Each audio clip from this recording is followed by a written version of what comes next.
guys! Welcome to JPDC Cebu City. As you can see, yung video natin for today is latest yan. Maulan, kasi po may bagyo. So hindi rin naman po kayo lalabas at walang importanteng gagawin, mag-stay na lang po kayo sa bahay nyo. So itong pinapakita ko po sa inyo is, ito yung actual na what if pag umuulan or may bagyo, safe ba dito? Ang sagot is yes, 100% kung safe dito.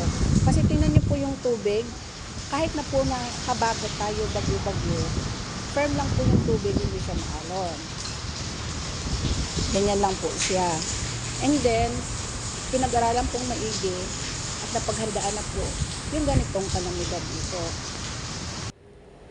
So ito, may core typhoon resistant core tayo.